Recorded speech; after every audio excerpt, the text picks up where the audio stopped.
Assalamualaikum warahmatullahi wabarakatuh. Ya, terima kasih atas kesempatannya datang ke Aula, Bapak Ibu. Saya sangat berterima kasih karena mau berpartisipasi di kegiatan saya. Tapi pada kesempatan ini saya akan sharing sedikit tentang diseminasi budaya positif. Bagaimana Bapak Ibu, siap? Ya. Jadi pada kesempatan ini saya akan membawakan sebuah materi, yaitu budaya positif.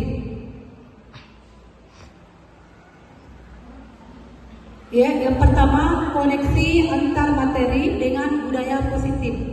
Yang pertama, filosofi KHD, Ki Hajar Dewantara, yaitu menjalankan budaya positif di sekolah merupakan upaya pencapaian tujuan pendidikan nasional sesuai filosofi Ki Hajar Dewantara. Pendidikan yang berpihak pada murid, bersifat menuntun tumbuh kembangkan kodrat pada murid. Yang kedua, nilai-nilai dan peran guru penggerak, yaitu yang pertama, dengan memiliki nilai guru penggerak, maka seorang guru dapat mudah mewujudkan budaya positif di sekolah. Yang kedua, peran guru menjalankan budaya positif di sekolah merupakan upaya pencapaian tujuan pendidikan nasional sesuai filosofi Ki Hajar Dewantara. Pendidikan yang berpihak pada murid, bersifat menuntun tumbuh kembangkan kodrat pada murid. Yang kedua, nilai-nilai dan peran guru penggerak, yaitu yang pertama, dengan memiliki nilai guru penggerak, maka seorang guru dapat mudah mewujudkan budaya positif di sekolah. Yang kedua, peran guru penggerak sebagai motor dalam mendorong kolaborasi dan pembentukan keyakinan kelas yang dijalankan. Yang ketiga, visi guru penggerak, yaitu budaya positif merupakan salah satu perubahan yang menjadi visi guru penggerak dalam mewujudkan lingkungan yang nyaman, aman, dan berpihak pada murid, yang mewujudkan melalui prakarsa perubahan sebagaimana filosofi Ki Hajar Dewantara dan profil pelajar Pancasila. Ya, ada pertanyaan pemantik. Setuju atau tidak setuju? Yang pertama, hukuman dapat mendisiplinkan anak. Setuju atau tidak setuju Bapak Ibu? Ya. Setuju. Yang pertama, hukuman dapat mendisiplinkan anak. Setuju atau tidak setuju? Ya. Setuju? Setuju Bapak Ibu? Ya. Yang kedua, pemberian hukuman dengan hal positif seperti membaca atau membersihkan halaman sekolah dapat meningkatkan disiplin anak. Setuju atau tidak setuju? Setuju? Yeah. Oke, lanjut yang ketiga, memberi penghargaan dapat meningkatkan motivasi belajar. Setuju atau tidak setuju? Setuju? Ya, jadi setuju Bapak Ibu ya. Ya, lanjut. Adapun topik-topik, yang pertama di sini ada 6 topiknya. Yang pertama, disiplin positif dan nilai-nilai kebajikan universal. Yang kedua, teori motivasi, hukuman dan penghargaan restitusi. Yang ketiga, keyakinan kelas. Keempat, kebutuhan dasar manusia dan dunia berkualitas. Kelima, restitusi, ada 5 posisi kontrol. Yang keenam, restitusi segitiga restitusi. Lanjut. Adapun tujuan pendidikan, yaitu Ki Hajar Dewantara menyatakan tujuan dari dilakukannya proses pendidikan adalah untuk menuntun segala kekuatan kodrat yang ada pada anak-anak itu agar mereka sebagai manusia dan anggota masyarakat dapat mencapai keselamatan dan kebahagiaan yang setinggi-tingginya. Oleh sebab itu, pendidikan itu hanya dapat menuntun atau hidupnya kekuatan kodrat yang ada pada anak-anak agar dapat memperbaiki lakunya bukan dasarnya. Ya, jadi kita bahas satu persatu ya Bapak Ibu ya topiknya. Topik yang pertama yaitu disiplin positif dan nilai-nilai kebajikan universal. Ya, sekarang ada perubahan paradigma yaitu cobalah buka. Apa yang Bapak Ibu lakukan? Ya, sekarang kita sedikit bermain di sini. Ya, coba kita kepalkan salah satu tangan Bapak Ibu. Bayangkan bahwa Bapak Ibu sedang menggenggam atau menyimpan sesuatu yang sangat berharga di dalam kepalan tangan tersebut.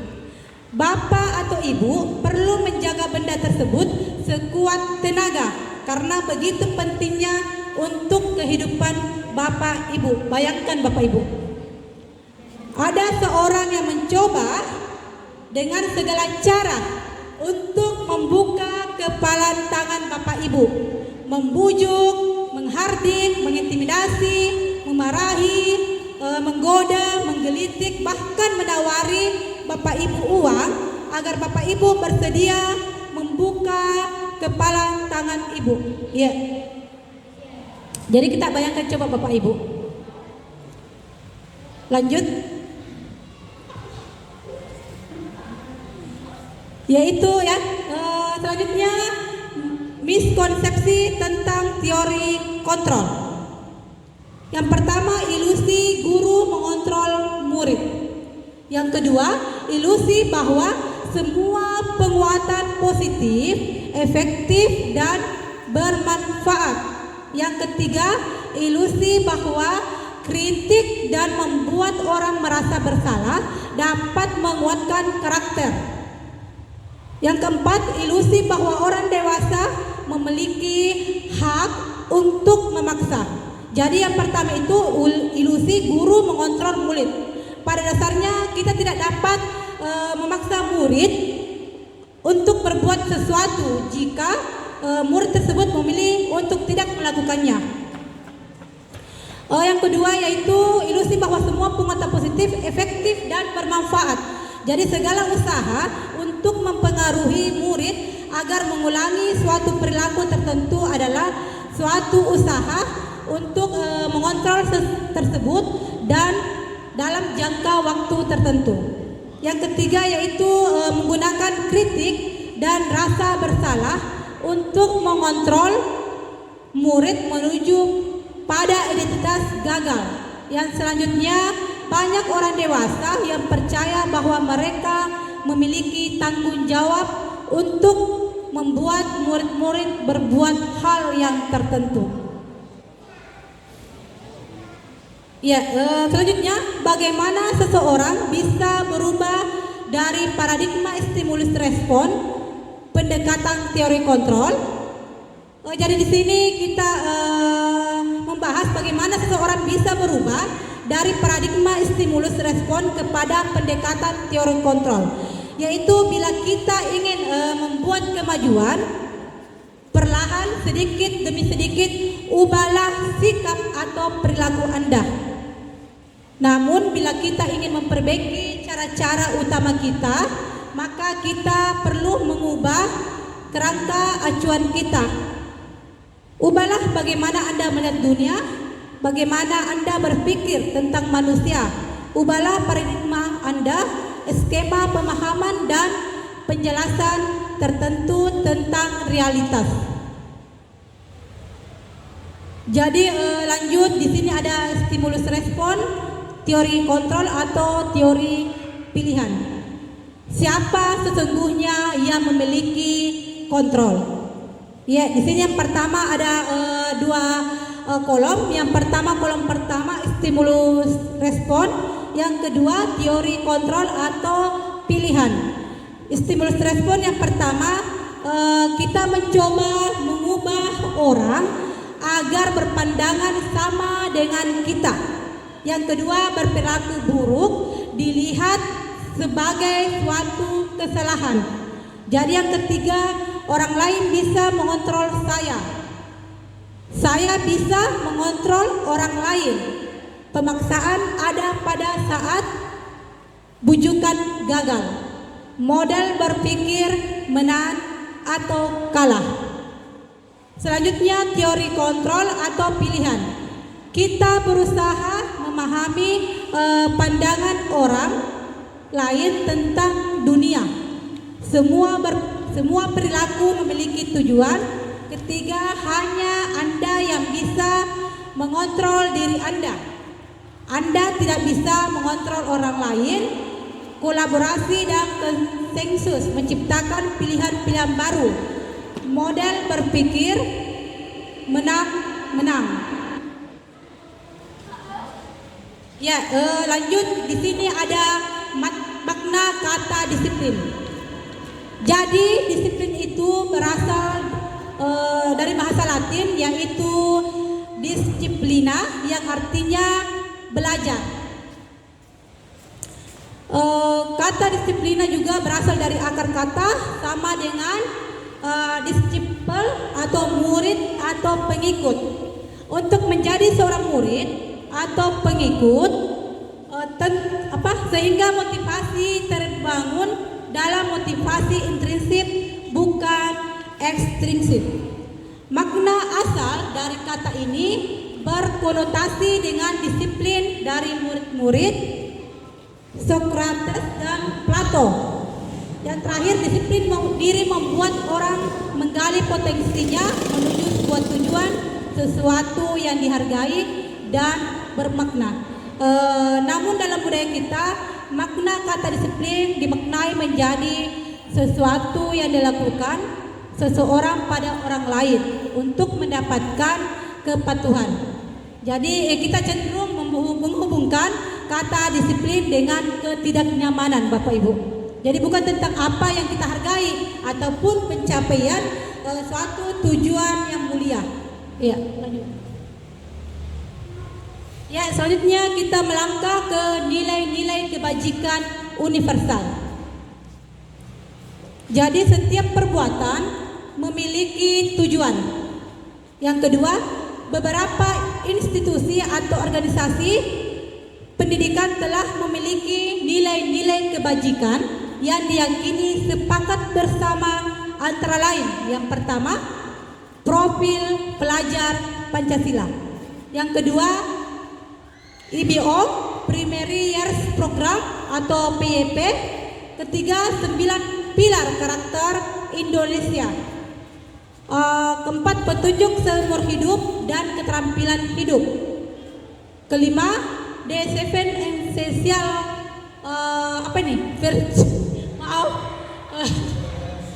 ya, keenam, proyek nilai-nilai kebajikan.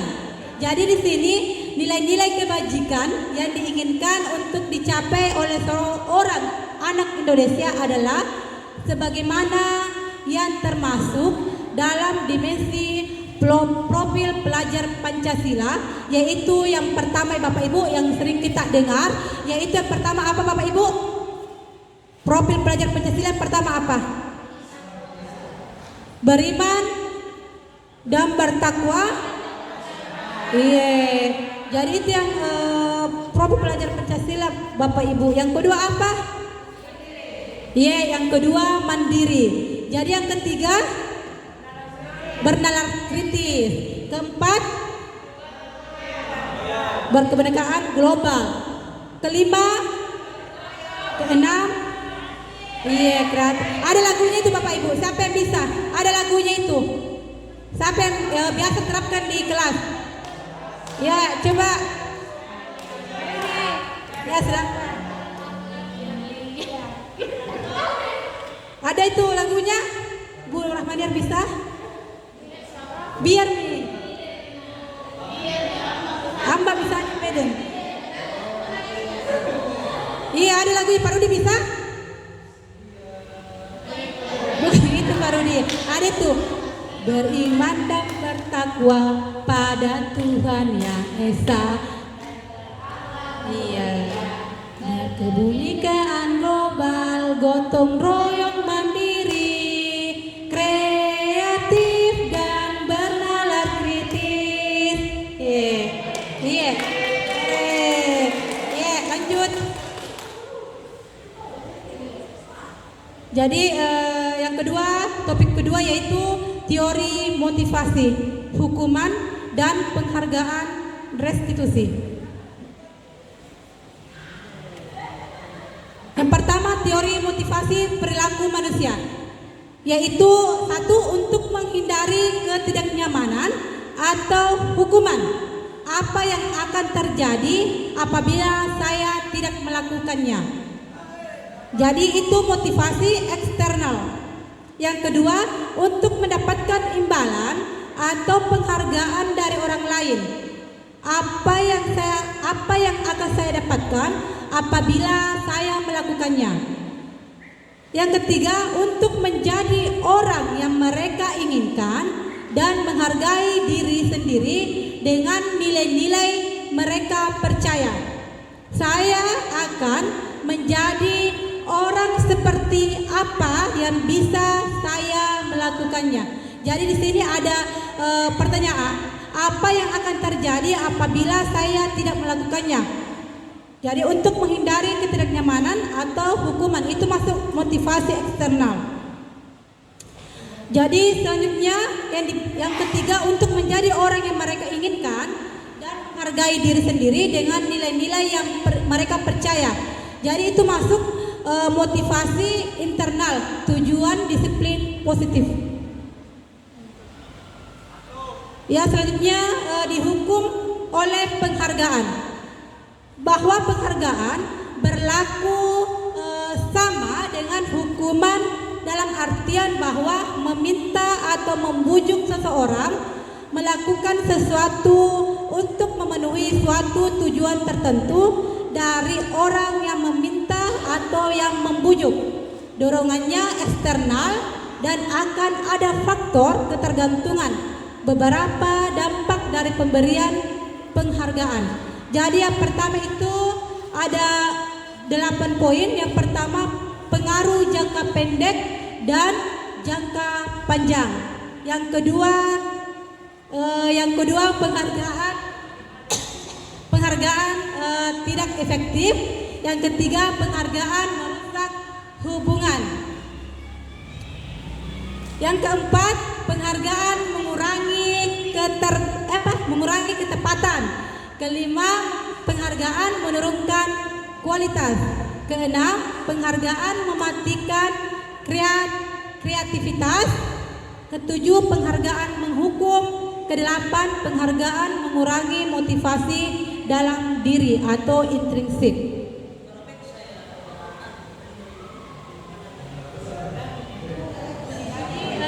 Adapun pengakuan atau apresiasi kebajikan, yaitu bentuk program kebajikan atau apresiasi. Dalam memberikan apresiasi atau pengakuan, perlu diingat beberapa hal. Yang pertama yaitu beri pengakuan secara khusus. Yang kedua, beri pengakuan secara pribadi. Yang ketiga, beri pengakuan kepada semua murid secara bergantian. Yang keempat, beri pengakuan secara konsisten. Kelima, fokus pada proses. Jadi ada contoh di sini Bapak Ibu. Jadi ada contoh pengakuan atau apresiasi kebajikan di sini. Misalnya di sini pembuka. Jadi kemarin saya perhatikan nilai kebajikannya, rasa empatimu besar sekali. Situasinya ada di sini pada saat menolong murid di kelas itu. Jadi ada di sini contoh pengakuan atau apresiasi kebajikan. Misalnya di sini pembukanya, saya menghargai nilai kebajikannya itu kepedulianmu. Dan adapun situasinya pada saat kamu membantu teman-temanmu di tugas kelompok. Selanjutnya di sini pembuka, terima kasih. Terus nilai kebajikannya rasa tanggung jawab. Situasinya pada saat kamu memungut kertas-kertas yang berserakan di lantai. Jadi ada tindakan, di sini ada tindakan berupa hukuman atau konsekuensi. Jadi di sini ada tindakan Bapak Ibu, ada tindakan guru, ada hukuman atau konsekuensinya. Jadi di sini. Jadi misalnya di sini yang pertama, yang poin pertama itu mencatat 100 kali di dalam buku kalimat. Saya tidak akan terlambat lagi karena terlambat ke sekolah. Di sini hukuman atau konsekuensi Bapak Ibu. Halo. Masih semangat ya Bapak Ibu? Iya, jadi saya ulang lagi Bapak Ibu. Di sini ada contoh tindakan beberapa hukuman atau konsekuensinya. Yang pertama itu tindakan guru. Kolom pertama tindakan guru, yang kedua kolom kedua hukuman atau konsekuensi. Jadi yang pertama itu mencatat 100 kali di dalam buku kalimat, saya tidak akan terlambat lagi. Karena terlambat ke sekolah. Itu hukuman atau konsekuensi Bapak Ibu? Hukuman. Iya. Kita lanjut. Lari mengelilingi lapangan basket 2 kali karena terlambat terlambat hadir di sekolah. Itu hukuman atau konsekuensi? Iya, itu masuk di hukuman Bapak Ibu ya. Jadi murid diminta untuk push up 15 kali karena tidak menggunakan masker ke sekolah. Itu hukuman atau konsekuensi Bapak Ibu? Iya, jadi itu termasuk hukuman. Jadi lanjut, ini menggantikan kertas tugas teman yang telah dicoret-coret. Itu hukuman atau konsekuensi? Ya, jadi itu termasuk konsekuensi. Jadi murid disuruh untuk tidak mengenakan sepatu seharian di sekolah karena tidak menggunakan sepatu hitam. Itu hukuman atau konsekuensi? Ya, konsekuensi atau hukuman? Murid disuruh untuk tidak mengenakan sepatu seharian karena tidak mengenakan sepatu hitam. Jadi itu masuk hukuman Bapak Ibu. Lari mengelilingi lapangan basket 2 kali karena terlambat 10 menit untuk pelajaran PJOK. Jadi itu termasuk hukuman. Bapak Ibu. Lanjut. Jadi tadi ya, inilah tadi jawaban Bapak Ibu. Benar atau tidak? Ada yang benar atau tidak? Ada yang salah atau tidak? Ada berapa salahnya? Iya, konsekuensi ayo. Jadi benar atau tidak? Salah 1. Yang mana Pak Rudi? Menggantikan kertas teman yang terakhir membersihkan. Ini tadi pemateri tidak menyebutkan membersihkan tumbuhan air di meja tulis. Di meja tulis.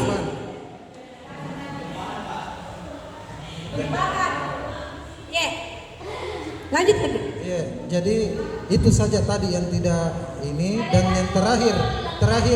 Oh ya, yang ini. Membersihkan tumpahan air di meja yang tulis. Terakhir salah jawaban juga di situ, ternyata konsekuensi. Jadi di mana letak konsekuensi, yang kata yang menunjukkan bahwa konsekuensi merupakan konsekuensi?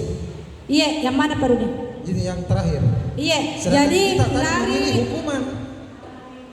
Lari mengelilingi lapangan basket 2 kali karena terlambat 10 menit untuk pelajaran PJOK. Itu termasuk konsekuensi karena sudah ada keyakinan, sudah ada kesepakatan bahwa kita harus tepat hadir pada tepat waktu. Jadi setelah kita melanggar keyakinan itu, ada konsekuensinya Pak Rudi. Tabe. Bagaimana teman yang lain? Oke. Selanjutnya kita lanjut. Jadi sudah paham lagi Bapak Ibu yang mana termasuk hukuman dan yang mana termasuk konsekuensi? Sudah? Jadi kalau sudah, kita lanjut ya. Oke. Jadi sini perbedaan hukuman dengan konsekuensi. Jadi ada 2 kolom. Yang pertama kolom hukuman dan kedua konsekuensi. Yang pertama, sesuatu yang menyakitkan harus terjadi. Jadi itu yang pertama. Yang kedua, membuat anak sakit fisik maupun hati untuk jangka waktu lama. Itu termasuk juga hukuman. Yang ketiga, anak membenci kedisiplinan. Selanjutnya, paksaan dan mendorong anak menyakiti diri sendiri. Konsep diri yang buruk, anak belajar untuk menyembunyikan kesalahan. Marah, rasa bersalah, dipermalukan, merasa tak dihargai. Jadi ini semua masuk di hukuman. Jadi beda Bapak Ibu ya, beda hukuman dengan konsekuensi. Jadi kalau konsekuensi itu sesuatu yang harus terjadi yang pertama. Yang kedua, membuat anak merasa tidak nyaman dalam jangka waktu pendek.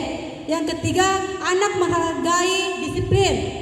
Stimulus atau tanggapan mendorong anak agar mudah menyesuaikan diri. Konsep diri yang baik, anak belajar untuk mematuhi peraturan. Terakhir, kehilangan hak dibuat tidak nyaman, diasingkan untuk sementara waktu. Ya, jadi kita sekarang masuk apa itu restitusi.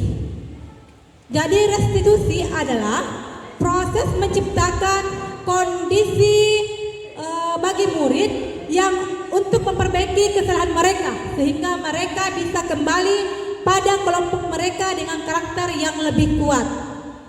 Restitusi juga merupakan proses kolaborasi yang mengajarkan murid untuk mencari solusi untuk masalah mereka dan membantu murid berpikir tentang orang seperti apa yang mereka inginkan, tujuan mulia dan bagaimana harus memperlakukan orang lain. Jadi di sini ada 9 ciri-ciri restitusi. Yang pertama, bukan untuk menebus kesalahan, namun untuk belajar dari kesalahan Bapak Ibu. Jadi bukan untuk menebus kesalahan Bapak Ibu, tapi untuk belajar tentang kesalahannya, belajar dari kesalahan. Yang kedua, memperbaiki hubungan tak. Yang kelima, tawaran tapi bukan paksaan. Restitusi menuntun untuk melihat ke dalam diri.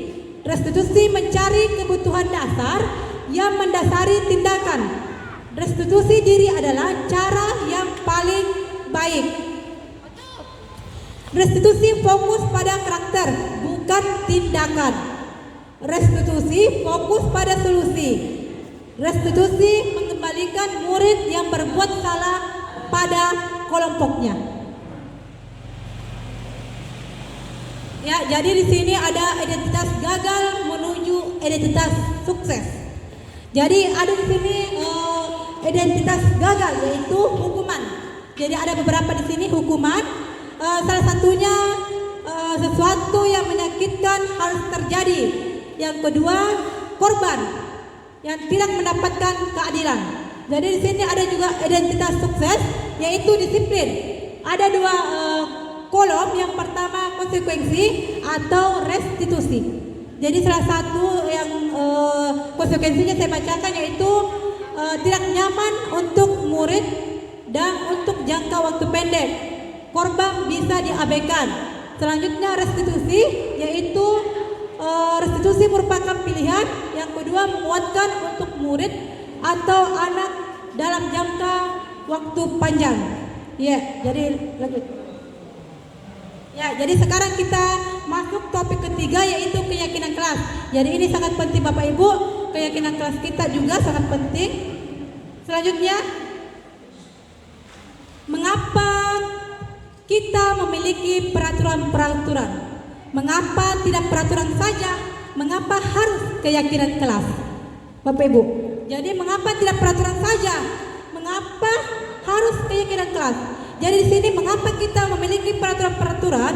Karena yang pertama harus menggunakan helm bila mengendarai kendaraan roda 2. Yang kedua, 3M, menggunakan masker, mencuci tangan dan menjaga jarak.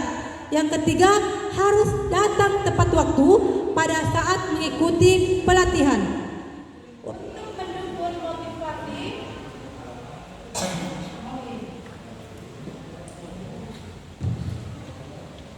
Ya, lanjut. Untuk mendukung motivasi intrinsip, kembali ke nilai-nilai keyakinan untuk lebih menggerakkan seseorang dibanding mengikuti serangkaian peraturan-peraturan. Sekarang kita pembentukan keyakinan kelas. Jadi pembentukan keyakinan kelas itu ada beberapa poin Bapak Ibu. Yang pertama bersifat lebih abstrak. Yang kedua dibuat dalam bentuk positif. Yang ketiga berupa pertanyaan-pertanyaan universal. Keempat tidak terlalu banyak. Yang terakhir semua warga kelas ikut berkontribusi. Ya, jadi ini ada beberapa foto di atas, yaitu pembuatan keyakinan kelas di kelas saya, kelas 8. Jadi saya membuat keyakinan kelas Bapak Ibu di kelas. Dengan setelah itu kita sepakati bersama. Iya, jadi Bapak Ibu apa sudah membuat keyakinan kelas di kelas kita? Sudah? Iya, salah satu contohnya di keyakinan kelas di kelas Bapak Ibu apa? Siapa yang bisa angkat tangannya? Apa di kelas Bapak Ibu keyakinan kelasnya?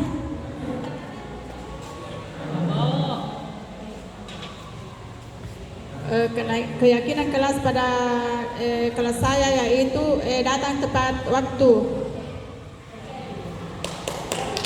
Ya, terima kasih Bu Has. Apakah itu sudah disepakati bersama Bu? Oh ya, oke. Selanjutnya di sini Ibu di kelas Bapak Ibu apa keyakinan kelas Bapak Ibu? Bapak Ibu. Kesepakatan kelas tak di kelas tak? Apa? Salah satunya satu contoh keyakinan kelas di kelas tak yang kita sudah buat Bapak Ibu. Apa Bapak Ibu sudah buat atau belum? Oh, Saling menghargai, tidak membuli teman juga. Terima kasih. luar biasa. Apa sudah disepakati Bapak Ibu? Sudah ya. Jadi di sini ya apa yang ya Resti. Iya. Menjaga kebersihan kelas. Ya, menjaga kebersihan. Ya, luar biasa. Jadi apa sudah juga disepakati bersama dengan siswanya? Oke, jadi Bapak Ibu sudah membuat keyakinan kelas masing-masing dan sudah semua disepakati Bapak Ibu ya. Oke.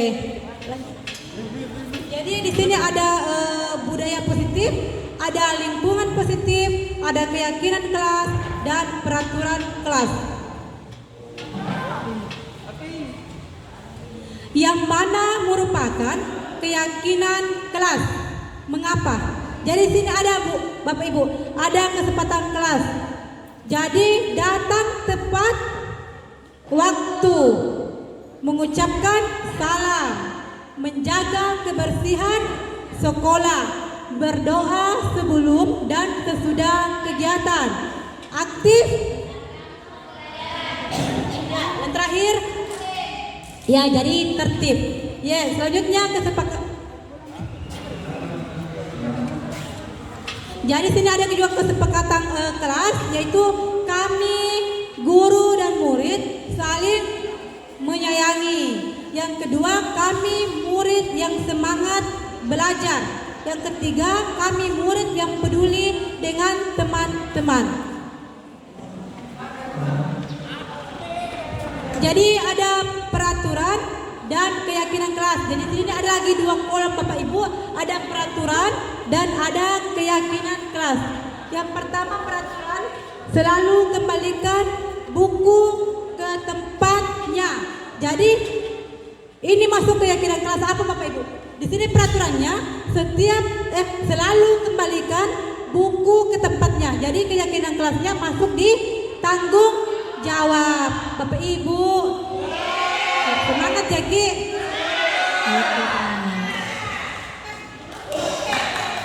Iya, beraplas dulu untuk Bapak Ibu. Oke. Ya, iya, kalau begitu Ibu, silahkan breaking dulu.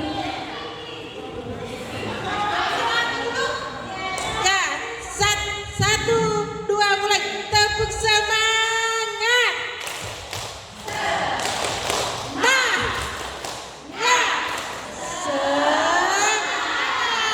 hore.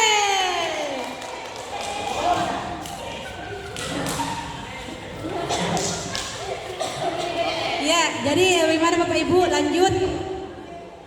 Jadi kita lanjut Bapak Ibu. Belum. Jadi kita lanjut Bapak Ibu nih. Yang pertama tadi selalu kembalikan buku ke tempatnya. Itu keyakinan kelasnya, tanggung jawab. Jadi dilarang mengganggu orang lain. Apa Bapak Ibu keyakinan kelasnya? Menghormati, menghormati orang lain. Ya, jadi hadir di sekolah 15 menit sebelum pembelajaran dimulai. Jadi keyakinan kelasnya itu menghormati orang lain, dan berkomitmen Bapak Ibu. Jadi kalau sudah membuat keyakinan kelas harus pakai, betul Bu.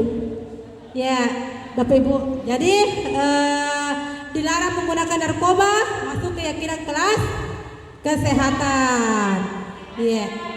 Bergantian dan menunggu giliran, menghormati orang lain dan bersabar. Sudah Bapak Ibu sudah mengerti sampai di sini? Kalau begitu lanjut. Lanjut topik 4, kebutuhan dasar manusia dan dunia berkualitas. Di sini ada 5 kebutuhan dasar manusia. Yang pertama, penguasaan. Penguasaan. Kedua, kasih sayang dan rasa diterima. Ketiga, kebebasan. Keempat, kesenangan. Yang terakhir, bertahan hidup. Jadi ada 5 di sini Bapak Ibu, kebutuhan dasar manusia. Seluruh tindakan manusia memiliki tujuan tertentu. Segala hal yang kita lakukan adalah usaha terbaik untuk mendapatkan apa yang kita inginkan. Ketika mendapatkan apa yang kita inginkan, sejatinya saat itu kita sedang memenuhi satu atau lebih dari kebutuhan dasar kita. Lanjut dunia berkualitas. Dunia berkualitas adalah tempat khusus dalam pikiran seorang, tempat menyimpan gambaran representasi dari semua yang diinginkan atau diimpikan. Yang pertama, siapakah orang-orang yang paling penting dalam hidup Anda? Siapa Bu? Ibu Rini, siapa kira-kira? Orang tua, saudara, ayah. Suami. Lanjut pertanyaan kedua. Nilai-nilai kebajikan apa yang terpenting dalam hidup Anda? Pak Rudi, Tabe.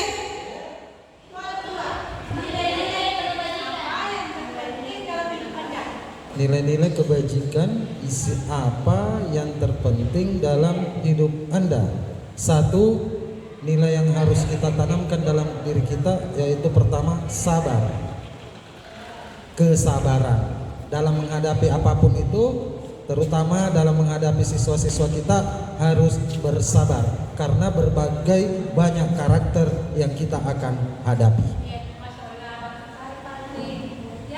Terima kasih. Selanjutnya belum, bentar, satu lagi. Apa pekerjaan ideal bagi Anda? Apa pekerjaan ideal bagi Anda? Siapa bisa? Apakah pekerjaan ideal bagi Anda?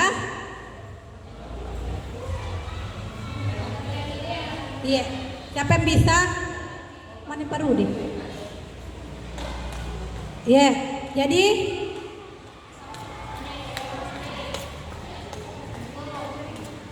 silakan. Sebagai pendidik, guru. Oke terima kasih atas jawabannya Ibu. Selanjutnya topik kelima, topik terakhir restitusi 5 posisi kontrol. Di sini ada 5 posisi kontrol. Yang pertama, penghukum. Yang kedua, pembuat rasa bersalah. 3, teman. Keempat, pemantau. Yang kelima, manajer. Lanjut. Jadi di sini Bapak Ibu, posisi kontrol seorang guru. Yang pertama yaitu penghukum. Penghukum yaitu kemungkinan murid marah dan mendendam atau bersifat agresif. Yang kedua, pembuat merasa bersalah, yaitu murid akan merasa bersalah. Murid tertekan seperti inilah yang tiba-tiba bisa meletus amarahnya dan bisa menyakiti diri sendiri atau orang lain. Selanjutnya teman. Murid akan merasa senang dan akrab sebagai dampak yang positif. Hanya saja di sisi negatif menjadi tergantung pada guru tersebut. Bila ada masalah, dia merasa bisa mengandalkan guru tersebut untuk membantunya. Selanjutnya pemantau. Pemantau itu yaitu murid memahami konsekuensi yang harus dijalankan karena telah melanggar salah satu peraturan sekolah. Yang terakhir manajer. Manajer itu posisi di mana guru berbuat sesuatu bersama dengan murid, mempersilahkan murid bertanggung jawab, mempertanggungjawabkan perilakunya, mendukung murid agar dapat menemukan solusi atas permasalahannya sendiri, serta mendorong murid untuk menjadi manajer bagi dirinya sendiri. Jadi sini ada perbandingan posisi kontrol, ada identitas gagal atau kontrol dari luar, menghindari hukuman, penghukum atau pembuat orang merasa bersalah.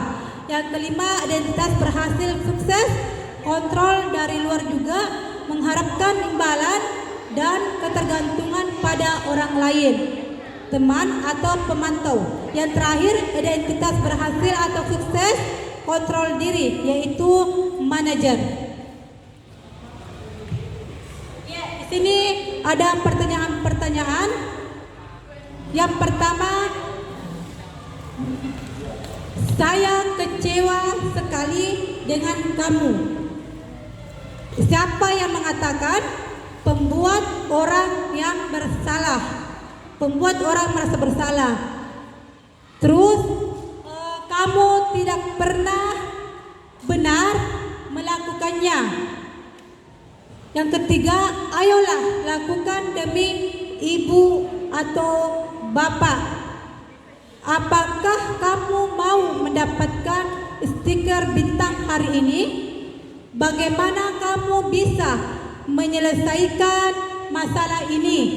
Kamu selalu yang paling terakhir. Jadi di sini ada pertanyaannya. Terus siapa yang mengatakan itu? Yang pertama itu pembuat merasa bersalah. Yang kedua, kamu tidak pernah benar melakukannya. Itu penghukum. Terus ayolah lakukan demi ibu dan bapak. Yang mengatakan itu teman. Jadi apakah kamu mau mendapatkan stiker bintang hari ini? Jadi yang mengatakan juga pemantau. Terus bagaimana kamu bisa menyelesaikan masalah ini? Itu masuk manajer. Terus kamu selalu yang paling terakhir. Itu masuk di penghukum. Topik 6, restitusi segitiga. Segitiga restitusi.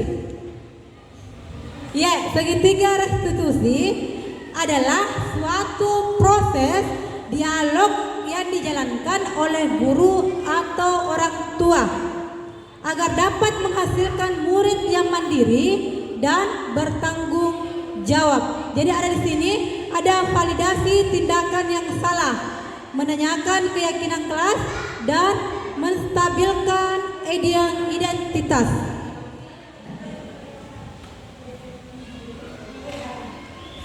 Lanjut kalimat dasar dalam mempraktekkan segitiga restitusi. Yang pertama itu menstabilkan identitas. Menstabilkan identitas itu yang pertama ada dua di sini Bapak Ibu. Yang pertama, setiap orang pasti pernah melakukan kesalahan. Jadi yang kedua, kamu bukan satu-satunya yang pernah melakukan ini.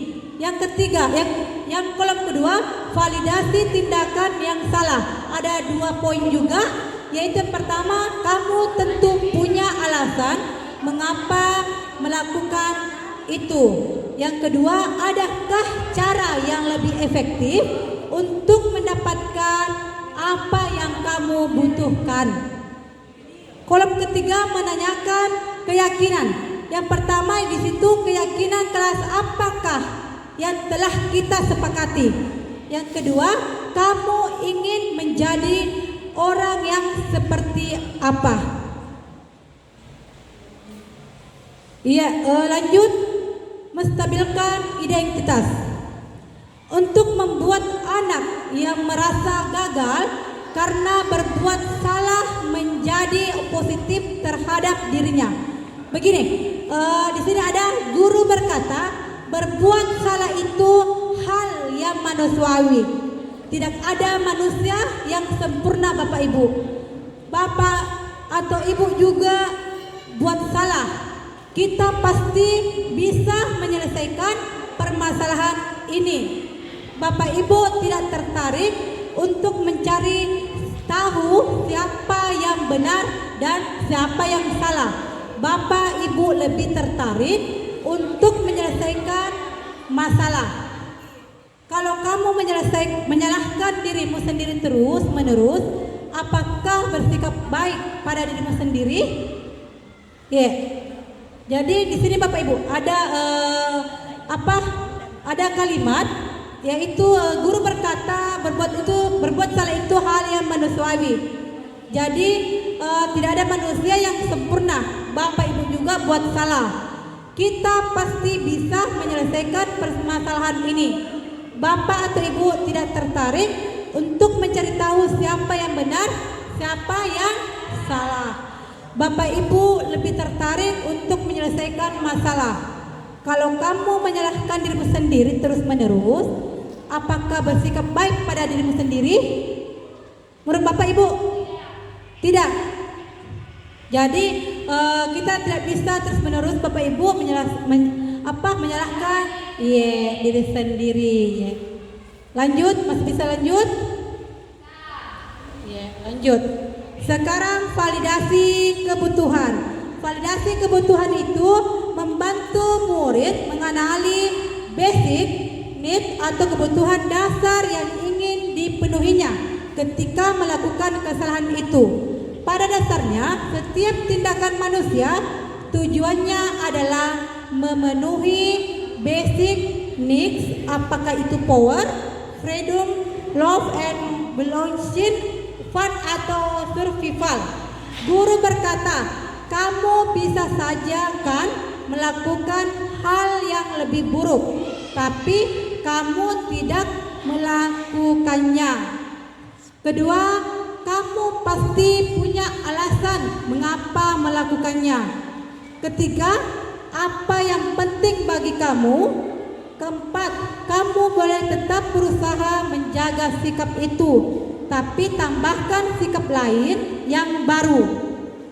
Kelima, maukah kamu belajar cara lain untuk mendapat yang kamu butuhkan tanpa harus memukul? Yang terakhir, apakah kamu bisa melakukan dengan lebih baik besok lagi?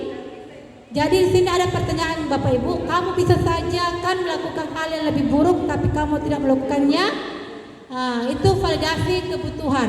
Jadi ini semua masuk di validasi kebutuhan Bapak Ibu. Jadi ada beberapa poin di sini, ada beberapa poin pertanyaan, itu semua masuk di validasi kebutuhan.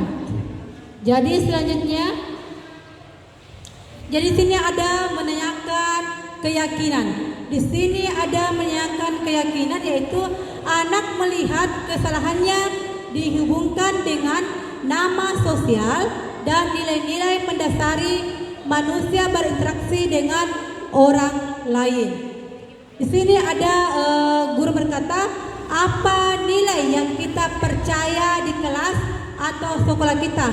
Apa nilai yang kita percayai di kelas atau sekolah kita? Yang kedua, nilai-nilai universal apa yang telah kita sepakati. Yang ketiga, kelas yang ideal itu seperti apa sih? Kamu ingin jadi anak seperti apa? Apa yang kamu rasakan ketika kamu melakukan itu? Terakhir, kamu menjadi orang yang seperti apa? Jadi di sini ada beberapa poin itu masuk di menanyakan keyakinan. Jadi ini semua termasuk menanyakan keyakinan Bapak Ibu. Sekarang kita masuk di refleksi.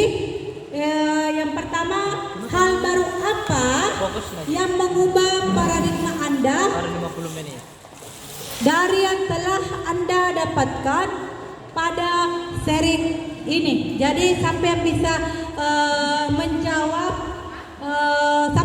Bapak Ibu. Ini ada refleksi sedikit, ada 4 refleksi.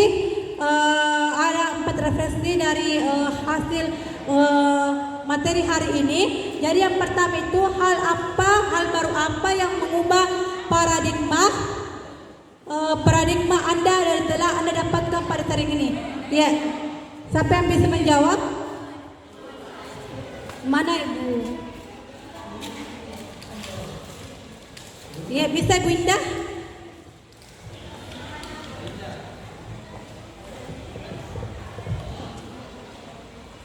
Ya, kalau gitu kita lanjut lagi yang kedua dulu.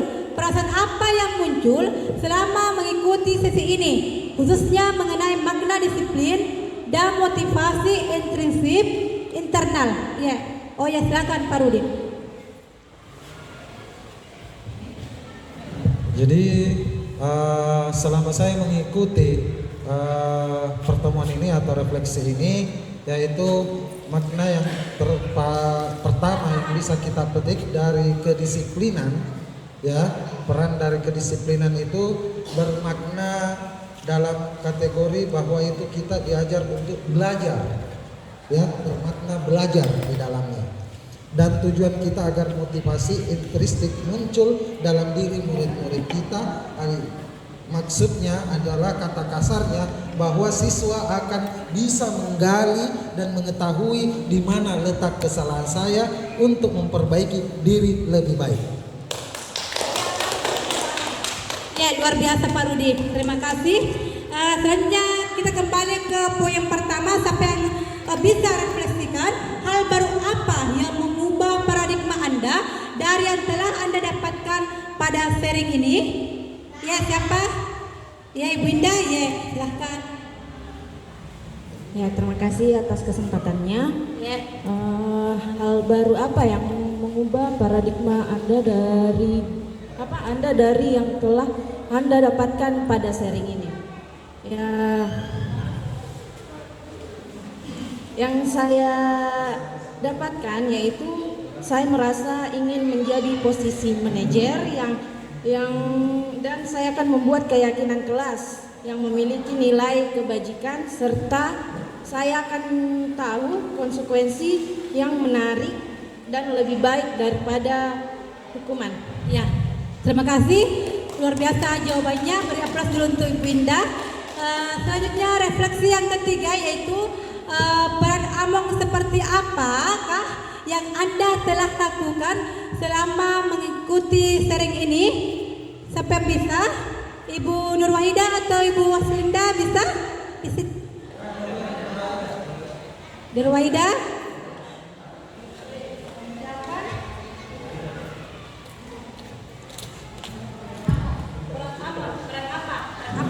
Seperti apa peran? Terima kasih atas kesempatan yang telah diberikan.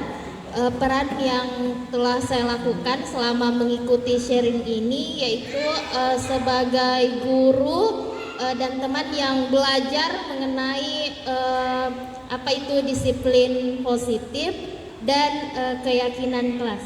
Terima kasih. Luar biasa. Ya, terima kasih atas jawabannya. Selanjutnya refleksi yang terakhir, akan menjadi Among seperti apakah setelah mengikuti sharing ini? Ya, siapa bisa?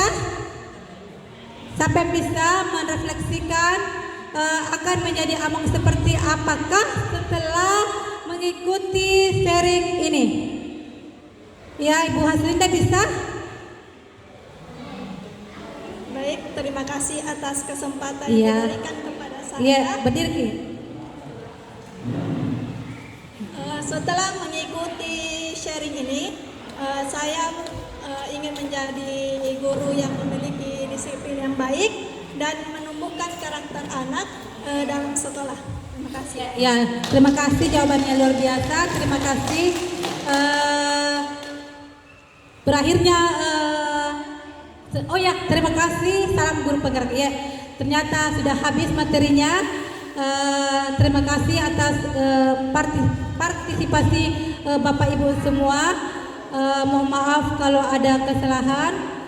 Saya hanya manusia biasa yang tak luput dari kesalahan. Ya, assalamualaikum warahmatullahi wabarakatuh. Ya, selamat menikmati kuenya. Ya, habis nih.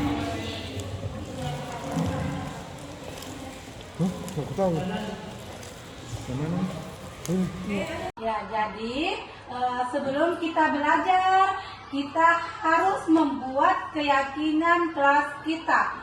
Kita membuat keyakinan ini, kita harus sepakati bersama ya. Setuju? Setuju. Oke, kalau begitu yang pertama apa? Keyakinan kelas kita. Yang pertama apa? Oh iya, oke, hadir tepat waktu. Betul seranya Randina. Oke, ya tempel.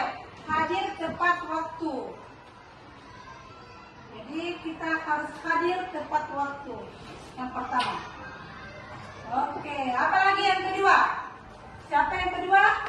Apa lagi? Ista? Apa nak? Yang kedua, berpakaian yang rapi. Ya, jadi kita harus berpakaian yang rapi. Ya, berpakaian rapi dan sesuai aturan sekolah. Oke, itu yang kedua ya. Ya, jadi yang ketiga apa? Berdoa. Ya, bukan sebenarnya Randi. Apa nih Randi? Berdoa bersama. Ya, berdoa bersama. Ya, benar. Keyakinan yang ketiga, berdoa bersama.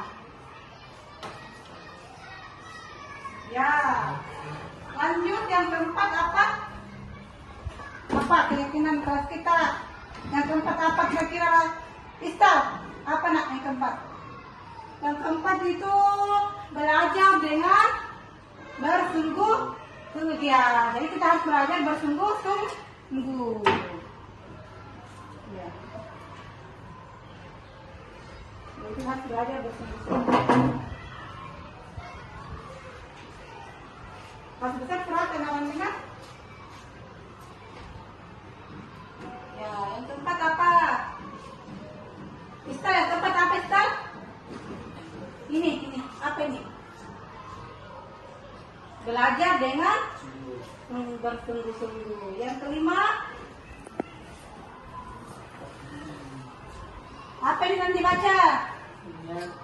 Ya, menjaga kebersihan kelas. Menjaga kebersihan kelas. Ya, selanjutnya, Istal, apa kira-kira keyakinan kita? Dan selanjutnya, apa lagi? Apa nak? Bersikap baik. Jadi kita harus bersikap baik. Ya Rani, apa lagi Rani selanjutnya? Kira-kira apa?